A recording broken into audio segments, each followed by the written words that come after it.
What up, Talkin Fight fans? Thanks for tuning in to another wonderful episode of the Knockout of the Week. And yes, you are here for it, and we're not gonna hold back because you know what? There's not really much that went on in boxing last night, so we're just gonna give it to you. And you've probably guessed it, Joe Smith Jr. Yeah, man, it was more of a beatdown than a one punch knockout. It wasn't. There was one punch like he. It's kind of funny because Joe Smith, what he does is he throws, and it's a term that it's not going to make sense the way I say it, but I'll describe it. Like it's single punch combinations. So it's not like he's not throwing like pop, pop, pop, but it's more just one thud punch, like boom, and then a hook, and then an uppercut, and then like he takes time to sit down to make sure that each punch there's power on it. There's a couple of times that he might throw a few pop, pop, pop punches, but 90% of the time, it's just single punch power combinations. Yeah. You know what? Smith, who was 28-3 with 22 KOs last night, was never threatened as his activity. 665 punches thrown. Had Geffrard on the back foot, man. Geffrard had minor pockets of success in the opening round, but it soon turned into a one-sided exhibition for the Long Island native. He stunned Geffrard with right hands in the fifth, and turned up the heat in the ninth. When Geffrard was pinned against his corner, Smith unloaded with that combination, and Geffrard went to a knee before referee Mark Nelson could finish the 10 count. Trainer Kevin Cunningham threw in the towel to end the one-way traffic. And is how it really went down.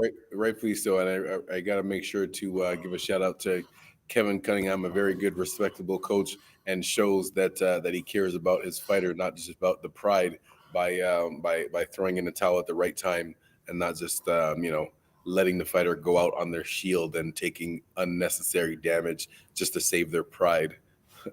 So, shout out to Kevin Cunningham. Yeah, for real. And you know what? Honestly, man, it was a great fight. Let's not forget that Geffrard took that on 8 days' notice, I believe it was. Yep. 8 days notice. That's another reason why. I'm glad you brought that up because unless you're a top 10 fighter, you should be ready at all times. Just like in the amateurs, and when you're in the amateurs, you need to be. There's no set schedule other than in Canada you got your provincials and nationals. You might know when those are, except for during COVID because they just canceled nationals. But anyway, at the pro level. If you're not in the top 10, you should be ready at all times for exactly these reasons right here, taking a fight on 8 days notice.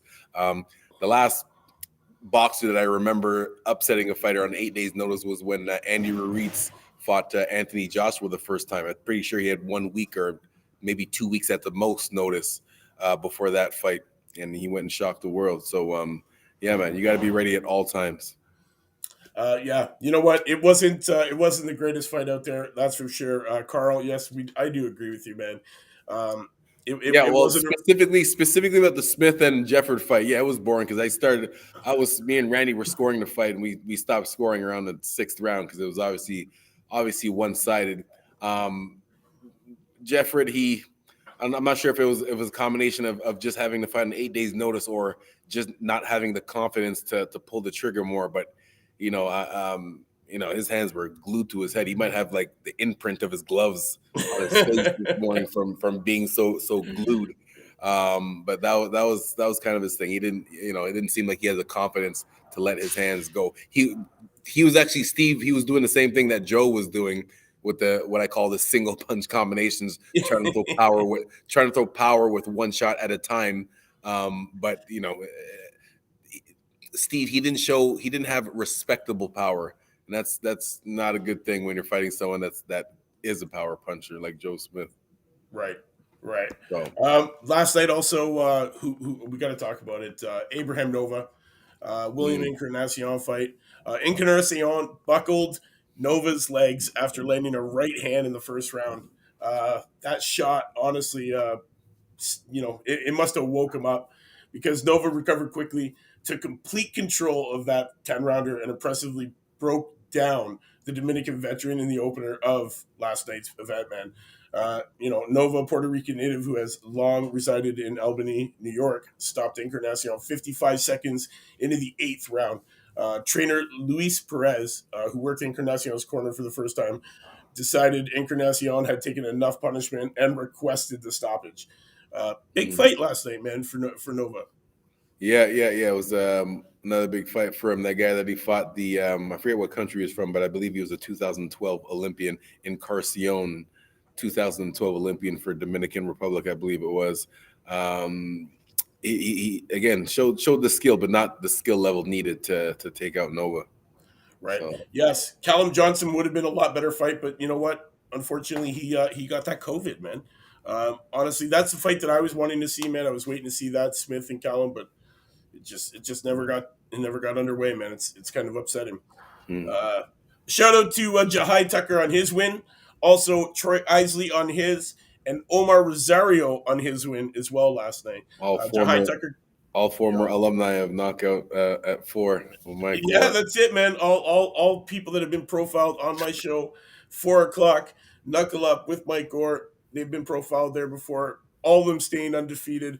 All of them moving on. Good for them. Shout out to all those guys. Jahai Tucker came through with an impressive TKO in the second round, man. Black was down in round one, and then Jahai Tucker was just too much for him. Too Mhm. much for him. If you guys go back and watch it, it's a great fight to watch, man. It's pretty quick. Jahai Tucker doing exactly what he does best, and that's the W's, man. Big W's. Yeah. But yeah, there wasn't too much to report on in the world of boxing, folks. Sorry. Yes, our friend across the pond has let us know that the UK will be opened up for boxing in quite a little bit of time here. February, I believe it is. So we're looking forward to that. Next weekend, we got some great fights. So definitely, there's going to be another knockout. One of the most motivated heavyweights. Yes. Listen, after Carl, I told you I'll be doing them. I'm gonna do them. I'm gonna be talking about them. Don't worry. But I have the week planned already. He's worked into the following week, so don't worry. You're gonna get your profile on one of the most avoided heavyweights. Yes, you will hear about it.